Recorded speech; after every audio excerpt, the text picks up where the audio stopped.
যাই হোক, আমার সাথে রয়েছেন আমার অতিথি। হ্যালো, আসসালামু আলাইকুম। জি, ওয়ালাইকুম আসসালাম। হ্যালো, আসসালামু আলাইকুম। আপনি কি শুনতে পাচ্ছেন? জি, জি, শুনতে পাচ্ছি আপনাকে। আমি বোধহয় এখানে বোধহয় শুনতে পাচ্ছি না। যাই হোক, আমি যে কথাটি যেটি আমি আপনার কাছে প্রশ্ন রাখতে চাই সেটি হচ্ছে যে, আপনি জানেন জাতিসংঘের অধ্যাপক ডক্টর ইউনূসের ঘটনার উপর মানে ঘনিষ্ঠভাবে নজর রাখছে বলে জানিয়েছে জাতিসংঘের মহাসচিবের মুখপাত্র। আমার প্রশ্নটি হচ্ছে, এই যে সারা বিশ্ব থেকে বারবার কিন্তু বিষয়টি নিয়ে উদ্বেগ, উৎকণ্ঠার কথা তারা জানিয়েছেন। বিশ্বের নানান বড় বড় ব্যক্তিরা পর্যন্ত এই বিষয়টি নিয়ে নজর রাখছেন বলে জানিয়েছেন, কিন্তু কোনো কিছুরই তোয়াক্কা করছে না সরকার। এক ধরনের মানে এটা এটা মূল কারণ কি হতে পারে বলে আপনার ধারণা? জি, বাবু ভাই, আপনি কি আমাকে শুনতে পাচ্ছেন? আমি শুনতে পাচ্ছি এখন ক্লিয়ার। জি। আচ্ছা, ধন্যবাদ। আপনি আপনি যে প্রশ্নটি করলেন যে ডক্টর ইউনূসের যে বিষয়টা, ডক্টর ইউনূসের বিষয়টাও গতকাল জাতিসংঘের মহাসচিবের যে মুখপাত্র স্টিফেন দুজারিক জি। উনি কিন্তু বলেছেন যে আমরা ডক্টর ইউনূসের বিষয়টি কিন্তু প্রকটভাবে বা প্রখরভাবে কিন্তু আমরা ওই যে নজর রাখছি। জি। আসলে ডক্টর ইউনূসের সাথে সরকারের পক্ষ থেকে যেটা করা হচ্ছে এটি আসলে অনাকাঙ্ক্ষিত বা কোনোভাবেই এটা মানে এক্সপেক্ট করা যায় না। ডক্টর ইউনূসের যে মামলাটি করা হয়েছে এবং তাকে যে 6 মাসের জেল দেওয়া হয়েছে, আপনি যদি এটি দেখেন, এটি হচ্ছে আমাদের শ্রম আইন 2006 এবং শ্রম বিধিমালা 2015। ওই শ্রম আইন যদি আপনি বিশ্লেষণ করেন তাহলে আপনি দেখবেন যে শ্রম আইন সাধারণত দুই ধরনের অপরাধ হয়।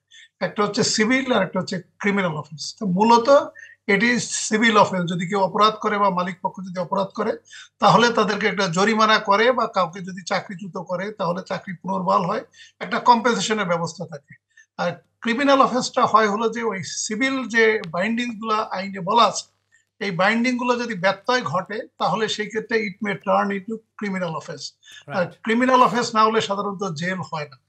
কিন্তু ডক্টর ইউনূসের ক্ষেত্রে যে 3টি অভিযোগ আনা হয়েছে এবং তাকে যে জেল দেওয়া হয়েছে, তার 3টি অভিযোগের ভিতরে একটি ছিল যে 102 জন কর্মচারীকে উনি স্থায়ী করেন নাই। আরেকটি হচ্ছে যে উনি 1 বছর চাকরি করলে যে 1 মাসের একটা আর্ন লিভ পাওনা হয়, যদি সে ছুটিটা ভোগ না করে তাহলে 1 মাসের একটা স্যালারি বেতন দেওয়া লাগে, সমপরিমাণ। জি। সরকারি চাকরি বা বেসরকারি চাকরি যেটি হোক। হুম। আরেকটি হচ্ছে যে এ, এ, মানে এই কোম্পানির যে প্রফিটের একটা অংশ শ্রম অর্গানাইজেশন বা তাদের যে ট্রেড ইউনিয়ন আছে, ট্রেড ইউনিয়নকে দেওয়া লাগে 5 to 10%, এটা যে যে কোম্পানি দেয়। কিন্তু আমাদের যে কোম্পানি আইন 1994 28 ধারাতে কিন্তু বলা হচ্ছে যে কোনো কোম্পানিকে যদি ডিক্লেয়ার করা হয় যে এটি নন প্রফিটেবল অর্গানাইজেশন, তাহলে তাহলে শ্রমিক সংগঠনকে এই প্রফিট দেওয়ার কোনো বাধ্যবাধকতা নাই। থাকে না। সেই হুম। সেই সেই অনুসারে কিন্তু শ্রম আইনের এটা কিন্তু ডক্টর ইউনূসের ক্ষেত্রে প্রযোজ্য। প্রযোজ্য নয়। আর মানে হ্যাঁ। আর যে দুটি অপরাধের কথা আমি বললাম যে যে 102 জন শ্রমিকের চাকরি পার্মানেন্ট এবং 1 মাসের বেতনের সমপরিমাণ তাদেরকে ওই যে বোনাস দেওয়া হয় বোনাসটা। না, জি। কিন্তু এই কারণের জন্য আসলে 6 মাসের জেল কোনোভাবে হতে পারে না। যদিও সরকারের পক্ষ থেকে বলা হচ্ছে যে না, এটা যথাযথ আইনি প্রক্রিয়ার মাধ্যমে করা হচ্ছে এবং চাইলে যে ডক্টর ইউনূসের পক্ষে যারা বক্তব্য দিচ্ছেন, ওই যে নোবেল লরিয়েট বা বিশ্ব নেতারা, হুম। তারা এসে আমাদের আদালতের দেখতে বিচার পারেন। কার্যক্রম পর্যবেক্ষণ করতে পারে। যদিও এটি আমার কাছে মনে হয় একটু হাস্যকর। আর এর পরে যে মানে আপনার যে স্ক্রিনে যে আপনি যে নিউজটি দেখালেন, এটি আবার ওই ভিন্ন অপরাধ। সেটা হচ্ছে যে ডক্টর ইউনূসের বিরুদ্ধে বলা হচ্ছে যে উনি বিপুল পরিমাণ ট্যাক্স ট্যাক্স ফাঁকি ট্যাক্স দিয়েছে। ফাঁকি। জি, জি, ট্যাক্স মামলাটি। ফাঁকি জি। দিয়েছে, কিন্তু ডক্টর ইউনূসের প্রত্যেকটি প্রতিষ্ঠান, মানে 7টা বা 8টা প্রতিষ্ঠান কিন্তু এটা ট্রাস্টে চলে। ট্রাস্ট আইন, আপনি যেহেতু লন্ডনে আছেন, ট্রাস্ট আইন সম্পর্কে ধারণা আছে। জি। সেটা হলো আমাদের বাংলাদেশেও যদি কোনো প্রতিষ্ঠান বা কোনো সম্পত্তি যদি ট্রাস্ট করা হয় তাহলে কিন্তু ডক্টর ইউনূস কিন্তু মালিক না। জি। ইভেন ডক্টর ইউনূসের ছেলে মেয়েও কিন্তু মালিক না। না। তারা ট্রাস্টি হয়। এবং তারা কিন্তু ট্রাস্টেরও একটা ট্রাস্টি হয়। নির্দিষ্ট অ্যামাউন্ট, সর্বোচ্চ কিন্তু তাদের একটা একটা বাইন্ডিংস থাকে যে এত টাকা পর্যন্ত তারা লাইবিলিটিস নিতে পারে।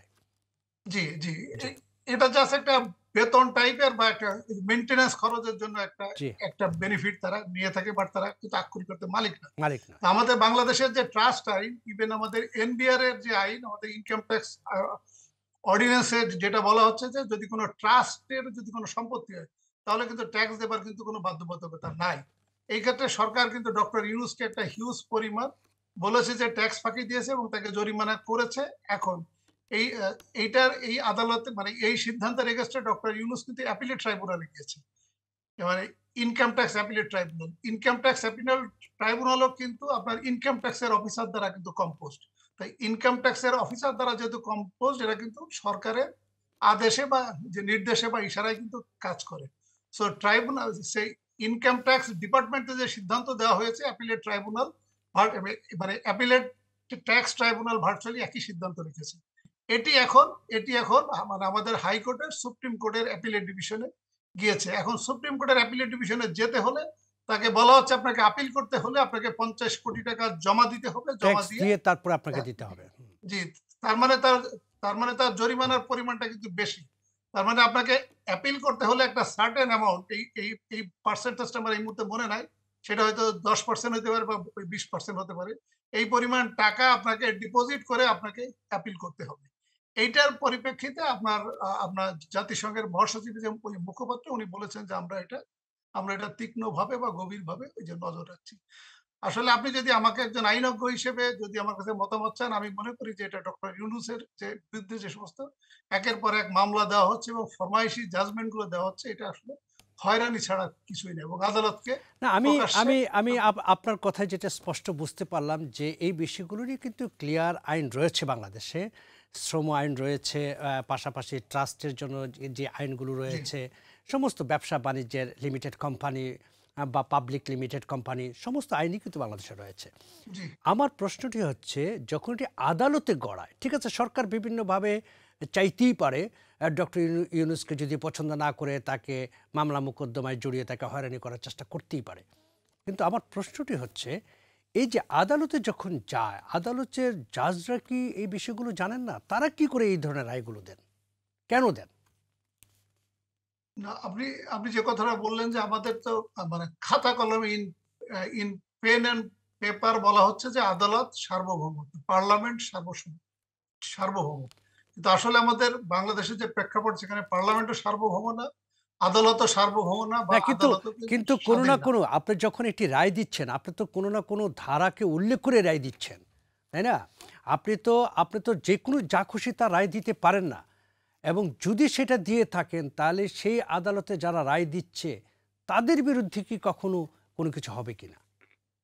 জি, আপনি ভালো প্রশ্ন করেছেন। আপনি যদি আমার আমার ভিডিওগুলো বা আমার আলোচনাগুলো যদি শুনে থাকেন, আমি ইলেকশনের আগে কিন্তু আমি একাধিকবার কিন্তু বলেছি যে আমাদের বাংলাদেশে কিন্তু nobody is immune, nobody is immune from the ল।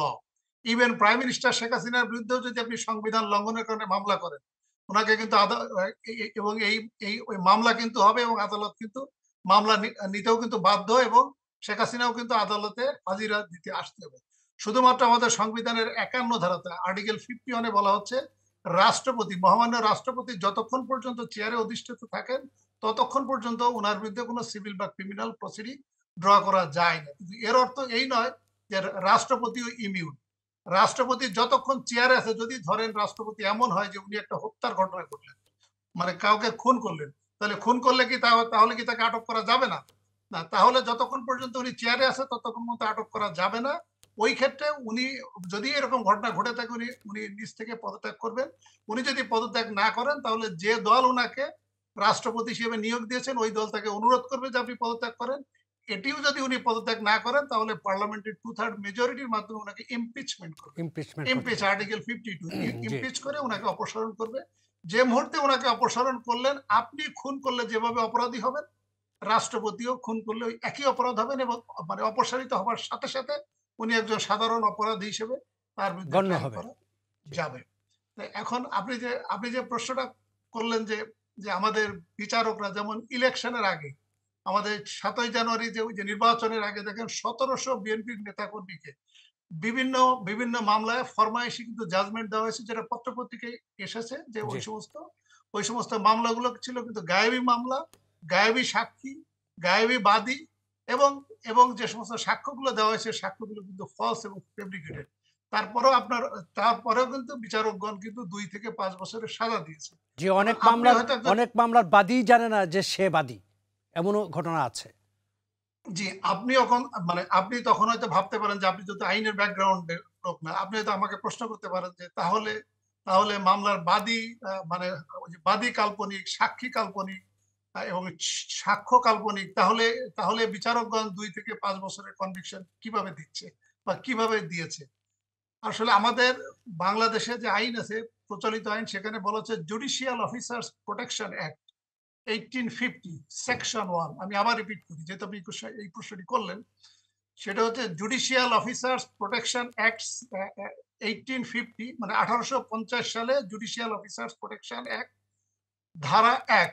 এই আইনে বলা হচ্ছে যে জুডিশিয়াল অফিসার মানে মিন জুডিশিয়াল জাজ ইনক্লুডিং চিফ জাস্টিস, ওনাদের ক্ষেত্রে বলা হচ্ছে যে ওনারা ওনারা ওনারা যদি কোনো জাজমেন্ট দেয়, যে সেই জাজমেন্ট যদি ভুলও হয়, তাহলে ওনারা ইমিউন, ওনাদের বিরুদ্ধে মামলা করা যাবে না, প্রোভাইডেড উনি যদি ওনার জুডিশিয়াল মাইন্ড অ্যাপ্লাই করে এবং সরল বিশ্বাসে যদি উনি এই জাজমেন্টটা দিয়ে থাকেন, তাহলে কিন্তু উনি ইমিউন। কিন্তু আপনি যদি বিচার বিশ্লেষণ করেন এবং এবং এটা পরবর্তীতে উচ্চ আদালতে গেলে বা কোনো একটা পর্যায়ে যদি এটি প্রমাণিত হয় যে উনি জুডিশিয়াল মাইন্ড অ্যাপ্লাই করেন নাই, উনি সরল বিশ্বাসে কাজটি করেন নাই, then it will turn into criminal offence. না, তাহলে এই সরল বিশ্বাসের সংজ্ঞা তো অনেক গরল। সরল বিশ্বাসের সংজ্ঞা অনেক বড়, এটা আপনি ঠিকই বলেছেন, কিন্তু বিষয়টা যদি এমন হয়ে থাকে যেমন আমাদের ফখরুল সাহেবের, ওই যে মির্জা ফখরুল সাহেব এবং ওই মির্জা আব্বাসের জামিনের ক্ষেত্রে দুইজন বিজ্ঞ বিচারপতি, ওনাদের প্রতি সম্মান রেখে আমি বলছি, বিজ্ঞ বিচারপতি কমেন্টস করেছেন যে মির্জা ফখরুল গত 2 বছর ধরে ভোটের অধিকার আদায়ের জন্য যে আন্দোলন করছে এবং ওনার নেতৃত্বে যে আন্দোলন হচ্ছে, দেশটাকে একটি জাহান্নাম বানানো হয়েছে এবং জাহান্নাম বানানোর চেষ্টা করা হচ্ছে। এটি আপনি এটা এটি আপনি এটি আপনি গত 18 কোটি জনগণ কেউ কিন্তু বিশ্বাস করবে না, আপনিও বিশ্বাস করবেন না, আমিও বিশ্বাস করব না, বিজ্ঞ বিচারপতি যে কমেন্টস করেছে।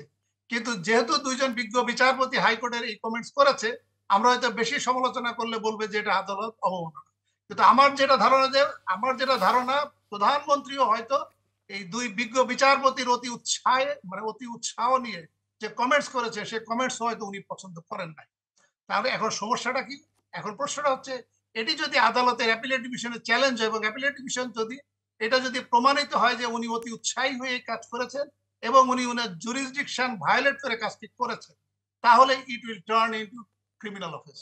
তার মানে আপনি যদি কাউকে ধরেন, আপনার এই যে ফখরুল সাহেবের যে বিষয়টা, ওনাকে আপনি 4 মাস জামিন দিলেন না, জামিনের ক্ষেত্রে কিন্তু আইনে বলা হচ্ছে যে আপনি যদি অজামিনযোগ্য অপরাধ হয়, তাহলে 4 ক্ষেত্রে আদালত জামিন দিবেন। মানে এটা ওই ম্যান্ডেটরি না, বাট না, ইভেন একই মামলায় যদি রেফারেন্স থাকে তাহলে তো জামিন দিতে বাধ্য। যেমন এই মামলাটিতেই কিন্তু রেফারেন্স ছিল, যাকে জামিন দেওয়া হয়েছে তিনি নির্বাচন করেছেন, এমপি হয়েছেন, ফুলের মালা দিয়ে ঘুরছেন। ওটি তো আপনি যেটি বললেন যে একই মামলায় অনেককে জামিন দেওয়া হয়েছে, ইলেকশন করেছে, আবার ওনাদেরকে জামিন দেওয়া হয় না। আর আমাদের ফৌজদারি কার্যবিধি 496 এবং 497-তে জামিনের বিষয়ে বলা আছে এবং 498-তে, যেখানে 497-তে বলা আছে যে অজামিনযোগ্য যদি অপরাধ হয়, যদি আপনি ধরেন একটা খুন করলেন বা ধর্ষণের অপরাধী হলেন, তাহলে সেক্ষেত্রে আপনি জামিন পাবেন না, এটা অজামিনযোগ্য অপরাধ। কিন্তু 4 ক্ষেত্রে বলা হচ্ছে আদালত বিশেষ বিবেচনায় তারা জামিন দিতে পারবেন, দিবেন। 4 ক্ষেত্রে কোনটা?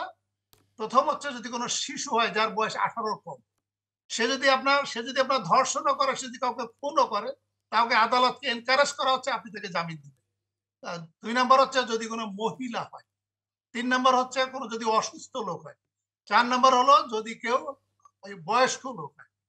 তাহলে এখানে ফখরুল সাহেবের ক্ষেত্রে আপনি দেখেন, ফখরুল সাহেবের বয়স কিন্তু 75 প্লাস। একজন বয়স্ক এবং অসুস্থ। আমি প্রশ্ন 75 প্লাস এবং তারা কিন্তু অসুস্থ বটে। জি, তাহলে ওনারা অসুস্থ এবং বয়স্ক, এই বিষয়টা বিবেচনা করে যিনি বিজ্ঞ ম্যাজিস্ট্রেট তাকে জামিন দিতে পারতেন, উনি কিন্তু জামিন দেন নাই সরল বিশ্বাসে অথবা ওনার জুডিশিয়াল মাইন্ড অ্যাপ্লাই করে। এটি যখন সেশন কোর্টে গিয়েছে, সেশন কোর্টও কিন্তু ওনাদেরকে জামিন দেন নাই।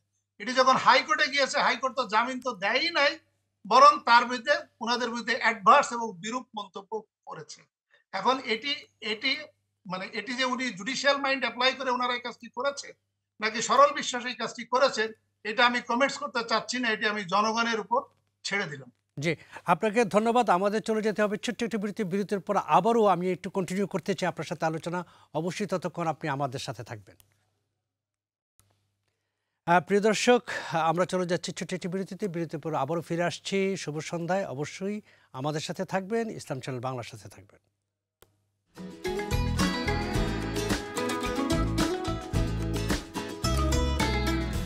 নিশ্চয়ই আপনি আছেন আমাদের সাথে। জি, আমি আছি। হ্যাঁ, আমি যে কথাটি বলছিলাম আসলে যখন যে আলোচনাটিতে ছিলাম, আপনি একটি কথা বলেছিলেন যে আদালত অবমাননা হতে পারে এরকম মন্তব্য। তো এই যে একটি শব্দ সবসময় আমরা দেখি, প্রায়শই দেখি যে আদালত অবমাননা করা হয়েছে, মামলা হয়, আদালত স্বপ্রণোদিত হয়ে মামলা করে বিষয়গুলো নিয়ে। আমার প্রশ্নটি হচ্ছে এই যে বাংলাদেশের বর্তমান যে বিচার ব্যবস্থা এবং এই বিচার ব্যবস্থায় কেন আসলে আমরা আলোচনা করতে পারি, সমালোচনা করতে পারি না? আমাদের আমাদের যে সংবিধান রয়েছে সেই সংবিধানের সমস্যাটা কোথায়? তারা কি আসলে সমালোচনার ঊর্ধ্বে কিনা? জি, জি বাবু ভাই, আপনি যেমনটি বললেন যে আদালতকে নিয়ে আপনি সমালোচনা করতে পারবেন না, বিষয়টা সেরকম না। আদালতের যে জাজমেন্টটা দেওয়া হচ্ছে সেই জাজমেন্টের ত্রুটি বিচ্যুতি বা এটা নিয়ে আপনি আলোচনা করতে পারবেন। তবে সমস্যাটা হচ্ছে যে আমরা 200 বছর ব্রিটিশদের শাসনে ছিলাম এবং এর আগে ছিল ওই মোগলদের অধীনে। জি, তার আগে বিভিন্ন সময় কিন্তু আমাদের এই দেশ শাসন করেছে। বাট আমরা যদি 1947-এর আগের 200 বছর দেখি, যেখানে কিন্তু আমাদের ব্যাপক উন্নতি হয়েছে ব্রিটিশরা আসলে। যে আপনি আইন কানুন বলেন, শিক্ষা দীক্ষা বলেন, গবেষণা বলেন, এটা ব্যাপক উন্নতি হয়েছিল। তা আমাদের যে এই যে আপনি যে আদালত অবমাননার কথা বললেন, এই আদালত অবমাননা আইনটা করেছিল ব্রিটিশরা করেছিল আদালত অবমাননা আইন 1926, মানে কন্টেম্পট অফ কোর্ট 1926। এটি কিন্তু গত 100 বছরে কিন্তু বাংলাদেশে আইনটি কিন্তু সংশোধন হয় না। যদিও যদিও ভারত এবং পাকিস্তান কিন্তু তাদের যুগের সাথে তাল মিলিয়ে কিন্তু আইনটি সংশোধন করে নিয়েছে। ভারত সম্ভবত 1971 এবং পাকিস্তান 1976 সালে আইনটি সংশোধন করে যুগ যুগোপযোগী আইনটি করা হয়েছে। আদালত অবমাননা আইন করেছে।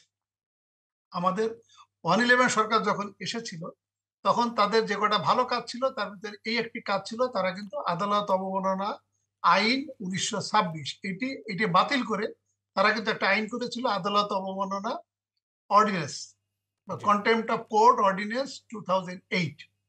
হুম, তা যেহেতু যেহেতু 111-এর 2 বছরের সরকার যেহেতু আপনার এই ইয়ে ছিল না, ওই ম্যান্ডেটেড না, এটি একটি অগণতান্ত্রিক সরকার ছিল। যদিও বলা হচ্ছে যে ওটা কেয়ারটেকার গভর্নমেন্ট ছিল, কিন্তু ভার্চুয়ালি ওটা কেয়ারটেকার গভর্নমেন্ট ছিল না।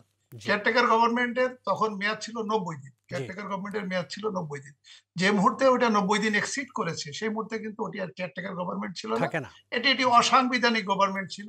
বাট সকল দল যেহেতু এটা অ্যাকসেপ্ট করে নিয়েছিল এবং বলেছিল যে যদি জাতীয় নির্বাচন হওয়ার পরে এরা পার্লামেন্টে যে এই 2 বছরের মানে অসাংবিধানিক ক্ষমতাটাকে তারা লিগালাইজ করবে। যদিও শেখ হাসিনা ইন্ডিয়ার পরামর্শে হোক আর যার পরামর্শে হোক, তারা কিন্তু এই 2 বছরের ক্ষমতাটাকে কিন্তু লিগালাইজ আজও পর্যন্ত কিন্তু করে নাই। এটা করে নাই কেন? দুইটি কারণে করে নাই। এক হচ্ছে এক হচ্ছে যে উনি যদি এই কাজটি করেন, উনি যদি ওই লিগালাইজ করেন, তাহলে রাজনৈতিক দলগুলো উনাকে বলবেন যে তাহলে তুমি আর্মির ঘাড়ে বন্দুক রেখে এই 2 বছরের অসাংবিধানিক ক্ষমতার মাধ্যমে ক্ষমতা এসেছে। এটি তার একটা রাজনৈতিক পরাজয় হবে। আর 2 নম্বর যেটার যে উদ্দেশ্য সেটা হচ্ছে জেনারেল মঈন এবং জেনারেল মঈন গভ, এদেরকে উদ্দেশ্য করে বলা এবং রানিং যারা সেনাবাহিনীতে কর্মরত আছে এদেরকে উদ্দেশ্য করে বলা যে জেনারেল মঈন কিন্তু ভুল করেছে, জেনারেল মঈনের হস্তক্ষেপ করাটা ঠিক হয় না। যদিও জেনারেল মঈন হস্তক্ষেপ করাতে আমি ক্ষমতায় আসতে পেরেছি, তারপরেও কিন্তু জেনারেল মঈন কিন্তু ভুল করেছে। এই কারণে আমি কিন্তু এটাকে লিগালাইজ করলাম এবং মানে আমি যে মুহূর্তে ক্ষমতাচ্যুত হব। বিষয়টা কি এরকম কিনা যে ঝিকে মেরে বউকে শিক্ষাদান করা, একটা কথা আছে না বাংলায়, যে জি, এই মানে ওই সময়টাকে অসাংবিধানিক করে বর্তমান যারা আছেন আর্মিতে তাদেরকে এক ধরনের শিক্ষা দেওয়া।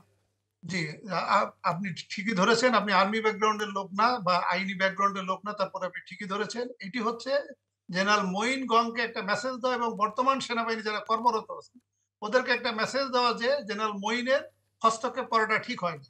যদিও আমি এর মাধ্যমে ক্ষমতায় এসেছি এবং আমি যে মুহূর্তে ক্ষমতাচ্যুত হব, যেহেতু আমি এটাকে লিগালাইজ করে গেলাম না, তাহলে ক্ষমতায় আসবে বিএনপি। তা বিএনপি যদি ক্ষমতায় আসে তাহলে জেনারেল মঈন গং এর কিন্তু সংবিধান লঙ্ঘনের কারণে তাদের কিন্তু যাবজ্জীবন কারাদণ্ড বা মৃত্যুদণ্ড হতে পারে।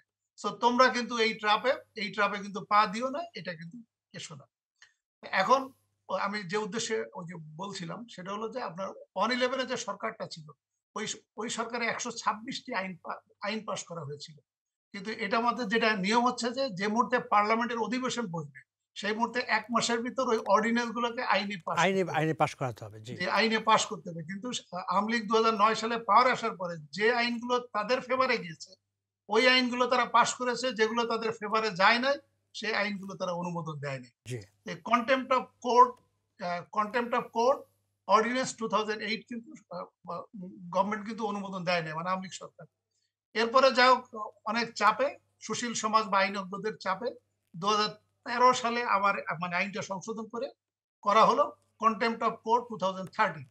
এইখানে আবার গোষ্ঠীগত গোষ্ঠীগত ইন্টারেস্ট বা গোষ্ঠীগত সমস্যা, এইখানে আদালতের পক্ষ থেকে আপনি যেটা বললেন তখন সুমোটো একটা রিট করা হলো, করে বলা হলো যে কন্টেম্পট অফ কোর্ট 2013 যেটা করা হয়েছে সেটি আদালতকে একটু অবজ্ঞা করে, এবং ওনারা যেটা ইনডাইরেক্টলি ব্যাখ্যা দেওয়ার চেষ্টা করলেন যেটা সংবিধানের স্পিরিটের সাথে যায় না এবং সংবিধানের স্পিরিট লঙ্ঘন হয়েছে, এই কারণে কিন্তু ওটা কিন্তু বাতিল করে দেওয়া হয়েছে। মানে সংবিধানের তার মানে কি স্পিরিটের সাথে আমরা যায় না।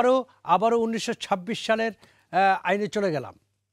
জি, যেহেতু যেহেতু এই আইন বাতিল হয়েছে তাহলে সেক্ষেত্রে এখনো 1926 সালের আইনে আছে, যতক্ষণ পর্যন্ত পার্লামেন্ট নতুন করে নতুন আইন করে পাস আইন না করবে। তৈরি করবে। জি, তাহলে আপনাকে বুঝতে হবে যে 1926 সাল মানে 100 বছর আগে যে আইন, তখন কিন্তু এখানে ম্যাজিস্ট্রেট ছিল কিন্তু ব্রিটিশ, আদালতের বিচারকরা ছিল কিন্তু ব্রিটিশ, চিফ জাস্টিস ছিল কিন্তু ব্রিটিশ। তো তাহলে ওনারা যেহেতু এলিট ক্লাসের ছিলেন, তাহলে আপনি প্রান্তিক কৃষক চাষাভুষা, আপনি এই ইন্ডিয়ান, আপনি তাদের সমালোচনা করবেন, তারা এটা সহ্য এটা তো করতে তারা পারবে না, মেনে নিবে না। মেনে যার জন্য নেবে না। আইনটা ছিল একটু strict on behalf of the, মানে অন বিহাফ টু দা তার মানে হচ্ছে গভর্নমেন্ট। যে বর্তমান যারা বিচারপতি বা বিচার করছেন বা বাংলাদেশের হাইকোর্ট বা জজ কোর্ট, আমরা যেই কোর্টই বলি না কেন, সে কোর্টের আসলে বিচারপতিরা মানে হচ্ছে যে আমাদের সাধারণ মানুষের ধরাছোঁয়ার বাইরে, বা তারা এলিট ক্লাস, এবং তাদের নিয়ে আমরা আসলে সমালোচনা করতে পারি না, তাই তো বিষয়টা দাঁড়াচ্ছে। জি, মানে ওনারা যেটা ভাবছেন যে 1926 সালের যে বিচারক ব্রিটিশরা যেভাবে বিচার কার্য পরিচালনা করতে, তবে ওনারা হয়তো এটা ভাবছেন, কিন্তু ওনাদের আচার আচরণে কিন্তু সে ব্রিটিশ বিচারকদের মতো না। কিন্তু কারণ ব্রিটিশ বিচারকরা ইথিক্যাল ছিল, তারা কিন্তু ইথিক্যাল ছিল, এবং তাদের তাদের বিচার বিশ্লেষণ, ন্যায় বিচার জি, কম বেশি ভুল হতো। কিন্তু এখন যে পরিমাণ ভুল হচ্ছে বা এখন যে পরিমাণ লক্ষ্যভ্রষ্ট হচ্ছে, এখন যে পরিমাণ জুডিশিয়াল মাইন্ড অ্যাপ্লিকেশনের নামে, সরল বিশ্বাসে কাজ করার নামে আপনি ফরমায়েশি জাজমেন্ট দিচ্ছেন, আপনি 2 থেকে 5 বছরের কনভিকশন দিচ্ছেন, আপনি মির্জা ফখরুলের মতো নেতা, তাকে আপনি বলছেন যে আপনি গত 2 বছর ধরে ভোটের অধিকার আদায়ের জন্য যে আন্দোলন করছেন এবং আপনার নেতৃত্বে যে আন্দোলন হচ্ছে, আপনি দেশটাকে জাহান্নাম বানিয়ে ফেলেছেন।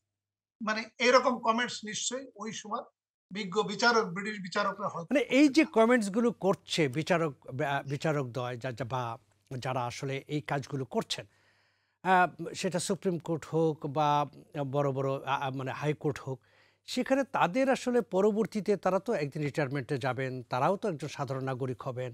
সেই সময় কি তাদের আসলে এই বিষয়গুলো নিয়ে তখন তাদের যদি মানে তাদের উপর যদি আবারও মামলা মোকদ্দমা হয়, তখন তারা কিভাবে আসলে এগুলো ফেস করেন? ওইটা নিয়ে আসলে কেউ ভাবছে না। আপনি আপনি যদি ধরেন কেউ যদি কাউকে ধর্ষণ করে, জি, যে মুহূর্তে সে ধর্ষণ করে সেই মুহূর্তে কিন্তু তার ব্রেন কাজ করে। জি, কিন্তু ধর্ষণটা যখন সম্পন্ন হয়ে যায়, সেটা 15 মিনিট হোক আর আধা ঘন্টা হোক আর 1 ঘন্টা হোক, এরপরে কিন্তু তার ভিতরে একটা অপরাধ বোধ কাজ করে।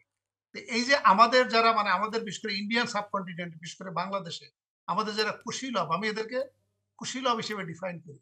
এই যে কুশীলবরা যে কাজগুলো করছে, তারা সাময়িকভাবে তারা বেনিফিটেড হচ্ছে, তারা মনে করছে তার একটা পদোন্নতি দরকার, সে মনে করছে সে ডান বাম করতে পারছে, সে ভাবছে যে আমার পয়সা করি নিয়ে আমার ছেলে মেয়ে 1 জন বা 2 জন, আমি তাকে লন্ডনে বাড়ি কিনে দিতে পারছি, আমি জি। আমেরিকায় বাড়ি কিনে দিতে পারছি। সে আপাতত এই ফর দ্য টাইম বিং যতক্ষণ পর্যন্ত সে পাওয়ার আছে সেটা সে ভাবছে। আপনি যেমনটি বললেন, এই যে 2007 সালে যে নির্বাচনটা হলো, 2014 সালে যে নির্বাচন হয়েছে, 2018 সালে যে নির্বাচন হয়েছে, আমি যে 2024 সালে যদি আমি বলি, তাহলে এইখানে যে সমস্ত কুশীলবদের কারণে একটা অবৈধ প্রক্রিয়ার মাধ্যমে একটা বৈধ সরকারের একটা অবয়ব দেওয়ার চেষ্টা করা হলো, এবং যারা এর পিছনে কুশীলব, ধরেন সেনা প্রধান, পুলিশ প্রধান, বিডিআর প্রধান, ওই র্যাব প্রধান, ক্যাবিনেট সেক্রেটারি, 5 জন election commissioner, they are the কুশীলভ and they are the betrayer, এবং ফর দেম কিন্তু এই একটা অসাংবিধানিক প্রক্রিয়া বা অবৈধ প্রক্রিয়ার মাধ্যমে একটা কিন্তু সরকার গঠন হয়েছে। ওনারা কিন্তু, আমি কিন্তু আপনার এই ইলেকশনের আগে আমি একাধিকবার ওনাদেরকে অনুনয় বিনয় করে কিন্তু আমি বলেছিলাম এই সমস্ত কুশীলবদের যে আপনি সংবিধানের 7A1 1B-তে আপনি জানেন যেখানে বলা হচ্ছে, আমি আপনার মাধ্যমে আপনার দর্শক শ্রোতাদের একটু অবহিত করতে চাচ্ছি, এই সংবিধানের 7-এ এটি কিন্তু আগে ছিল না, এই পঞ্চদশ সংশোধনীর মাধ্যমে শেখ হাসিনাই কিন্তু এটা ইনসার্ট করেছে এবং উনার প্রণীত আইনেই কিন্তু উনি বিচারের মুখোমুখি হবে এবং ওনাকে সাজা পেতে হবে। ওখানে কিন্তু বলা হচ্ছে আর্টিকেল 7A1B-তে বলা হচ্ছে, যদি আপনার এমন কোনো আচরণ, মানে যারা সংবিধান নিয়ে ডিল করে, যদি আপনার এমন কোনো আচরণে যদি মানে সংখ্যাগরিষ্ঠ জনগণের সংবিধানের প্রতি অনাস্থা সৃষ্টি হয়, তাহলে আপনি সংবিধানের 7-এ লঙ্ঘন করেছেন বলে বিবেচিত হবে। এবং এই যে আপনার সংবিধানের প্রতি অনাস্থা সৃষ্টি হলো সংখ্যাগরিষ্ঠ জনগণের, যেটি মানে যে ব্যক্তি এটি অনুমোদন দিবেন তিনিও একই অপরাধী হবেন। তার মানে অনুমোদন দিচ্ছে প্রধানমন্ত্রী এবং রাষ্ট্রপতি। ওটি বলা হচ্ছে সংবিধানের 7A2B। আর আমার সেনাপ্রধান, পুলিশ প্রধান, cabinet secretary, chief election commissioner, cabinet secretary, আমার এসপি, ডিসি যারা অবৈধ প্রক্রিয়ার মাধ্যমে একটা 5% ভোটকে 41% ভোট বানালে, এটি কিন্তু সংবিধানের 7A1B এর স্পষ্ট লঙ্ঘন। এবং ওখানে কিন্তু বলা হচ্ছে যে রাষ্ট্র তাদের সর্বোচ্চ সাজার ব্যবস্থা করে। তো তার মানে ক্ষমতা পরিবর্তন হলে এদের কিন্তু সংবিধান লঙ্ঘনের কারণে কিন্তু তাদের বিরুদ্ধে মামলা হবে এবং দণ্ডবিধির 124-এর ক অনুসারে তাদের কিন্তু কমপক্ষে যাবজ্জীবন কারাদণ্ড হবে, ইফ নট ওই যে মৃত্যুদণ্ড, যাবজ্জীবন কারাদণ্ড। তাহলে এটি কি সেনাপ্রধান জানেন না? এটা কি পুলিশ প্রধান জানেন না? এটা কি বর্তমান চিফ ইলেকশন কমিশনার জানেন না? বর্তমান চিফ ইলেকশন কমিশন তো ডিস্ট্রিক্ট জাজ ছিলেন, উনি তো আইন মন্ত্রণালয়ের সচিব ছিলেন, আরো 3টা মন্ত্রণালয় সচিব ছিলেন। আমি আপনার মাধ্যমে আপনার দর্শক শ্রোতা বা এই সমস্ত কুশীলব যদি আমাদের এই বক্তব্য শুনে থাকে, আমি ওনাদেরকে অনুরোধ করছি, বা আপনিও আমার এই মানে আমাদের এই শো শেষ হওয়ার পরে আপনি ইন্টারনেটে সার্চ দিয়ে আপনি সংবিধানের আর্টিকেল 7A-টা আপনি একটু ভালো করে পড়বেন। আমি যে কথাটা বললাম, তার মানে এই যে 7ই জানুয়ারি যে নির্বাচন, 5% জনগণ ভোট দিয়েছে, তার মানে 95% জনগণ কিন্তু সংবিধানের প্রতি অনাস্থা রেখে তারা কিন্তু ভোট দিতে আসে না। তার মানে এই যে পরিস্থিতি ক্রিয়েট করলো কে? এই পরিস্থিতি ক্রিয়েট করেছে প্রধানমন্ত্রী শেখ হাসিনা, এই পরিস্থিতি ক্রিয়েট করেছে রাষ্ট্রপতি, এই পরিস্থিতি ক্রিয়েট করেছে চিফ ইলেকশন কমিশনার, এই পরিস্থিতিতে সহযোগিতা করেছে সেনাপ্রধান, পুলিশ প্রধান, বিডিআর ডিজি, র্যাবের DG, cabinet secretary, SP, DC যারা এই প্রক্রিয়ার সাথে জড়িত। আপনি যেমনটি বললেন, এটি তারা হয়তো অ্যাপারেন্টলি হয়তো ভাবছে না যে শেখ হাসিনা যে কয়েকদিন ক্ষমতায় থাকে আমরা তো ভালো আছি, ক্ষমতা থেকে গেলে কি হবে, ওই যে ধর্ষক যখন ধর্ষণ করে ওই মুহূর্তে কিন্তু তার ব্রেন কাজ করে না, যে কিন্তু কাজটা হয়ে গেলে, কাজটা সম্পন্ন হয়ে গেলে তখন মনে করে যে আমার এই কাজটা করা অপরাধ ঠিক হয় না, আমি একটা অপরাধ করে না। আমরা আশা করি বাংলাদেশের বিরুদ্ধে যেই দলই, যেই মতই, যারাই বাংলাদেশের বিরুদ্ধে যে কোনো ধরনের ষড়যন্ত্র করুক না কেন, সেটার জন্য বিচার হয়, বাংলাদেশের মানুষ যেন সেই বিচার করতে পারে। আমি চলে যাচ্ছি একটু অন্য প্রসঙ্গে, সেটি হচ্ছে যে আপনি জানেন যে ঢাকা আইনজীবী সমিতির 2024-25 নির্বাচনে ভোট গ্রহণের এক পর্যায়ে আওয়ামী লীগ সমর্থিত প্রার্থীরা ব্যালট ছিনতাই এবং ককটেল বিস্ফোরণ ঘটায় এবং বিএনপি সমর্থিত কয়েকজন আইনজীবী আহত হয়েছেন। এই যে আইনজীবী, মানে আমি যে কথাটি বলছিলাম বা এতক্ষণ যে আলোচনাটি হচ্ছে, সেটিতে এতক্ষণ আমরা কথা বললাম যারা মানে জজ ব্যারিস্টার তাদের কথা বললাম, যারা জাজদের কথা বললাম, কিন্তু আইনজীবী যারা রয়েছেন, যারা আইন নিয়ে কাজ করেন, তাদের ভিতরেও তো এই যে এই অসঙ্গতিগুলো কেন বলেন তো? জি বাবু ভাই, আপনি আমাদের সমাজের যে অধঃপতনটা হয়েছে, আমাদের প্রত্যেকটা স্তর, প্রত্যেকটা ব্যক্তি মানে ব্যক্তি হিসেবে ফ্রাঙ্কেনস্টাইন হয়ে গেছে। আমার পুলিশের কনস্টেবল কিন্তু ফ্রাঙ্কেনস্টাইন, পুলিশের ডিআইজি কিন্তু ফ্রাঙ্কেনস্টাইন, হারুন সে কিন্তু নিজেকে ফ্রাঙ্কেনস্টাইন মনে করে। আপনি কি মনে করেন যে সে আইজিপি কন্ট্রোলে? আপনি কি মনে করেন সে কোনো অপারেশন করার ক্ষেত্রে আইজিপির অনুমতি নেই? আমার আমার সেনাবাহিনীর জেনারেল জিয়া, আপনি কি ওই যে মনে করেন যে উনি সেনাপ্রধানের কোনো আদেশ নিয়ে উনি কাজ করেন? আমরা যেটা শুনেছি, এস কে সিনহা যখন 2017 সালে উনি মানে উনি যে জাজমেন্টটা দিয়েছিলেন, উনি এবং ধারণা করা হয়েছিল যে উনি সংবিধান রিলেটেড বা ইলেকশন রিলেটেড একটা জাজমেন্ট উনি দিবেন, এই কথাটা যখন জানতে পারে তখন সাভার ডিভিশনের জিওসি মেজর জেনারেল আকবর, পরবর্তীতে যিনি লেফটেন্যান্ট জেনারেল আকবর হিসেবে রিটায়ার করলেন, উনি কিন্তু তার 12-13 জন সেনা সদস্য নিয়ে সেনা প্রধানকে বাইপাস করে উনি কিন্তু চিফ জাস্টিসের বাসায় যে তার গাড়ি আটকে ফেলেছে, চাবির লক নিয়েছে, তার ফ্যামিলি, তার বউ, ছেলে মেয়েকে এসি বন্ধ করে দিয়েছে। এবং তারপরে তার সাথে যে আচরণগুলো করেছে আমরা সোশ্যাল মিডিয়াতে দেখেছি, এবং তারপরে কিন্তু তাকে কিভাবে ঘাট ধাক্কা দিয়ে বিমানে কিন্তু উঠিয়ে দেওয়া হয়েছে। এই জেনারেল আকবর উনি কিন্তু 2014 সালে এরশাদ এক পর্যায়ে কিন্তু বলেছিল সে নির্বাচনে আসবে না, এবং সে নির্বাচন বয়কট করেছিল এবং তার সকল ক্যান্ডিডেটকে বলেছিল আপনার আপনার নমিনেশন পেপার প্রত্যাহার করার জন্য। এই জেনারেল আকবর কিন্তু একইভাবে কিন্তু উনাকে যে মানে আমরা যেটা শুনেছি, আমি ওখানে দেখি নাই, আমরা যেটা শুনেছি উনি থাপ্পড় দিয়েছিল। তার মানে একজন জেনারেল, তার বয়স হয়তো তখন ছিল 54-55, এরশাদ সাহেবের বয়স তখন কিন্তু 85। তারপর উনি একজন সাবেক সেনাপ্রধান, উনি একজন সাবেক রাষ্ট্রপতি, উনি একজন সাবেক না, না, উনি উনি একজন যদি মানে উনি যদি একজন এই ধরনের রাজনীতিবিদ। কাজগুলো করে থাকেন, জেনারেল আকবর যদি এই ধরনের কাজ করে থাকেন, তাহলে তো উনিও তো এই ধরনের কাজ তো ভবিষ্যতে পেতে পারেন, তাই না? তো এটাই তো স্বাভাবিক, এটাই তো কি বলা যায় যে আহ, বিচার, মানে ভাষাটি আমি বলতে পারছি না, যে যেটা এই না, ধরনের তো আপনি যেটা বললেন যে যে যেমন কাজ করছে প্রকৃতির বিচার। অবশ্যই তার প্রতিদান বা তার সাজা অবশ্যই হবে, অবশ্যই হবে। কিন্তু তারা হয়তো ফর দ্য টাইম বিং মনে করছে যে শেখ হাসিনা যেহেতু ক্ষমতায় আছে। আচ্ছা, আপনি যে প্রশ্নটা করলে আমি প্রশ্নের উত্তর থেকে একটু জি, বাইরে চলে গেলাম। যে ঢাকা বারে যে ইলেকশন আছে, ওই ঢাকা বারের জি। আমি একজন সদস্য 2018 সালের পর থেকে প্রত্যেকটা মানে প্রতি বছর নির্বাচন হয়, প্রতি বছর কিন্তু একই সমস্যা। কারণ সবাই মনে করছে, আপনি ধরেন বাবু ভাই, আপনার পরিবারের গার্ডিয়ান, আপনি যদি রাত 12টার সময় যদি প্রতিদিন আসে এবং আপনাকে যদি ড্রাঙ্কেন অবস্থায় যদি আপনি ঢোকেন, আপনার ছেলে মেয়ে যদি 10, 11, 12 বছর আসে কিন্তু বুঝতে পারে যে আপনি ড্রিঙ্ক করে আসেন, আপনি খারাপ কাজ করে আসছেন এবং আপনার চাল চলন কিন্তু খারাপ। এইটা যদি হয় তাহলে কিন্তু এটা আপনার ছেলে মেয়ের প্রতি কিন্তু এটা এফেক্ট করবে, এবং আপনি যে কাজটি করবেন আপনার ছেলে মেয়ে will be doing the same thing. এখন প্রশ্ন হচ্ছে, সবাই দেখছে যে শেখ হাসিনা উনি 15 বছর ধরে ক্ষমতায় আছেন, উনি তো কোনো ভোট কিছু মানছেন না, উনি কিছু আইন মানছেন না। তো উনি যদি ক্ষমতায় থাকতে পারেন, উনি যদি হালুয়া রুটি খাইতে পারেন, উনি যদি অন্যকে হালুয়া রুটি খাওয়ার স্কোপ না দেন, তাহলে আমি কেন হালুয়া রুটি খাবো না? এটা তারা মনে করতেছে এটা লিগাল। এই কারণে আপনার ঢাকা বার বা যে সমস্ত প্রফেশনাল অর্গানাইজেশন গুলো ইলেকশন হচ্ছে 2018 সালের পর থেকে, আমি একটি বারও কিন্তু ভোট তাহলে দিতে মানে পারি আমার না। একটি সহজ প্রশ্ন, সরল প্রশ্ন, আমাদের অনুষ্ঠান একদম শেষ, সেটি হচ্ছে যে তাহলে এই ধরনের নির্বাচন তো আর এই মানে কি একবারে নিয়ে নেক, সেটাই হয় যে এটাই হবে, এইটি এইভাবেই হতে হবে, শেষ। এটা আপনি যেমনটি বললেন, এটা আপনার পক্ষ থেকে আমারও অনুরোধ প্রধানমন্ত্রী শেখ হাসিনার কাছে যে আপনি ইলেকশন সিস্টেমটা অফিসিয়ালি বাতিল করে দেন। আপনি অফিসিয়ালি বাতিল করে দেন, দিয়ে আপনি সিলেকশনের মাধ্যমে এটা দেন। কারণ আদারওয়াইজ আপনি ইলেকশন করে, কারণ আমি কিন্তু আপনার 7ই জানুয়ারির আগে কিন্তু উনাকে প্রধানমন্ত্রীকে একাধিকবার কিন্তু আমি বলেছিলাম, আপনারা ইলেকশন আপনি করেন না, আপনার পার্লামেন্টে 2/3 মেজরিটি আছে, আপনি পার্লামেন্টে আপনি মেয়াদ বাড়িয়ে নেন, যে কাজটি আপনার বাবা করেছিল 1975 সালে 4র্থ সংশোধনীর মাধ্যমে ওই পার্লামেন্টের মেয়াদ কিন্তু 5 বছরের জন্য বাড়িয়ে নেওয়া হয়েছে। এটা কিন্তু আমি একাধিকবার কিন্তু আমি ওই যে বলেছি যে আপনি ইলেকশন করে উনি ধরো ছোট হয়ে যাচ্ছে, উনি যে উনি যে ধরেন ভোট পড়েছে 2 থেকে 3% বা 5%, উনি আবার ঢেকুর তুলছেন এবং জনগণকে বলছে যে 42% জনগণ ভোট দিয়েছে।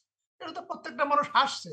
উনি একজন যে 80 বছরের কাছাকাছি একজন ভদ্র মহিলা, উনি যদি এইভাবে যদি 5% ভোটকে যদি 80% বলে, তো এটা তো মানুষ হাসাহাসি করে। তো সবচেয়ে ভালো হয় উনি ইলেকশনটা বাতিল, এগুলো মানে বন্ধ, ইলেকশন প্রসেসটা না রাখে। নির্বাচনের নামে যেন নির্যাতন বন্ধ হয়। যাই হোক, আপনাকে অনেক অনেক ধন্যবাদ আজকে আমাদের সাথে সংযুক্ত হওয়ার জন্য। জি, আপনাকেও ধন্যবাদ।